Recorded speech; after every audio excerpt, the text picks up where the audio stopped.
तर चला आज कचोरी बनवू. तर यात मी काही परफेक्ट नाही आहे, तर हा माझाच फर्स्ट ट्राय आहे, पण विचार केला तुमच्यासोबत रेसिपी शेअर करते. तर चला बघूया कचोरी आज आपल्याला जमतीये की बिघडतीये. तर इथे डो बनवण्यासाठी मी 1 वाटी मैदा घेतला आहे, त्यानंतर चवीनुसार त्यामध्ये मीठ घातले, 1 चमचा ओवा घेतला आहे, तो हातामध्ये असा क्रश करून आपल्याला घालायचा आहे आणि 1 ते 2 चमचे आपल्याला यामध्ये तेल घालायचं आहे. तेल किंवा तूप दोन्हीपैकी काही तुम्ही घालू शकता. आता तेलासोबत पिठाला अगदी चांगलं मळून घ्यायचं आहे, म्हणजे तेलाचं मोहन हे चांगलं लागलं पाहिजे पिठामध्ये. तर यात असा गोळा बनायला लागला आणि तो सहज तुटतोय, तर समजायचं की आपलं जे मोहन आहे ते परफेक्ट झालेलं आहे. तर याला आता थोडं थोडं पाणी घालून आपण मळून घेऊया.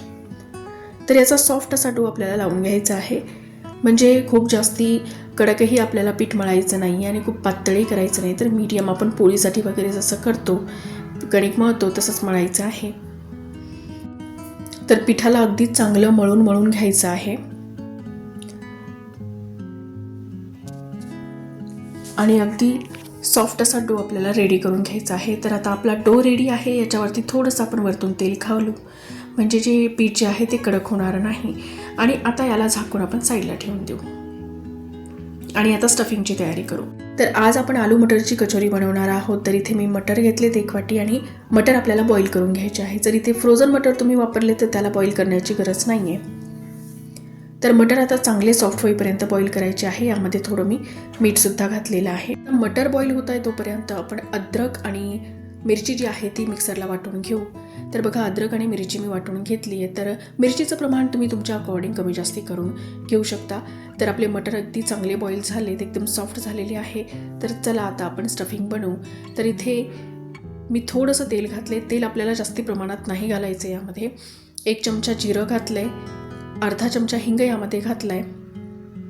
तर आता यामध्ये अद्रक आणि मिरची जी आपण ग्राइंड करून घेतली होती ती घालू आणि अद्रक मिरची आपल्याला चांगली परतून घ्यायची आहे. जोपर्यंत त्याचा कच्चेपणा जात नाही तोपर्यंत परतायची आहे. आणि यामध्ये आता बॉईल केलेले मटर आपण घालून घेऊया.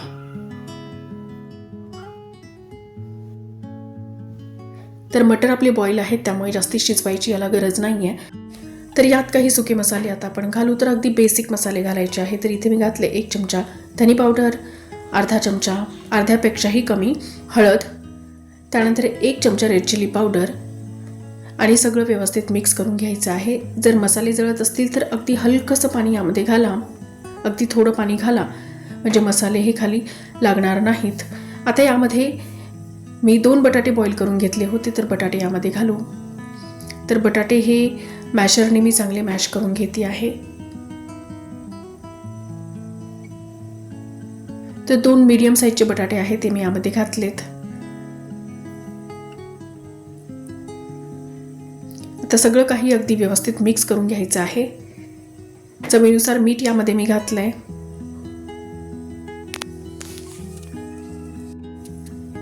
आता यामध्ये मी लिंबू पिळून घेते. तर अर्धा लिंबू मी यामध्ये पिळून घेतले. जर तुमच्याकडे आमचूर पावडर असेल तर तुम्ही आमचूर पावडर पण याच्यामध्ये घालू शकता, म्हणजे थोडासा आंबटपणा येण्यासाठी, म्हणजे स्टफिंग अगदी चटपट बनते.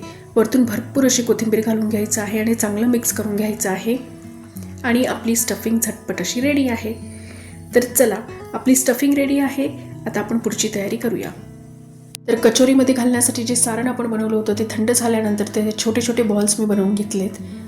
आणि आता आपण जो डो बनवून ठेवलेला आहे तो थोडासा मळून घेऊ आणि आता आपण कचोरी बनवू. छोटीशी लाटी मी हातावरती घेतली आणि त्याला असा वाटीचा शेप दिला आणि हे सारण त्यामध्ये भरतीये. आता मला असं वाटतंय की लाटी छोटी झाली आणि सारण मी जास्ती भरलंय, तर त्यामुळे थोडीशी स्टफिंग ही बाहेर आलेली आहे. आता फक्त तेलात गेल्यानंतर हे फुटायला नकोय. तर चला बघूया काय होतं ते. आणि सगळ्या कचोरी मी अशा बनवून घेतल्यात. तर प्रॅक्टिसने जमतं, तर पहिल्यांदाच बनवते तर ठीक आहे. आता तेल हे मीडियम गरम झालंय. आता तेलामध्ये मी कचोरी घालून घेते. तर एका बॅचमध्ये मी 3 कचोरी घातल्यात आणि याला चांगलं असं तळून घ्यायचं आहे. तर वरतून असं तेल टाकायचं आहे. तर बघा अगदी छान असा कलर आलेला आहे कचोरीला. आता आपण काढून घेऊ.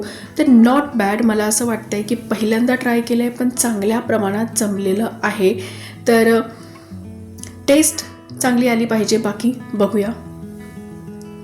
तर बाकीच्या कचोऱ्या पण मी तळून घेतल्यात.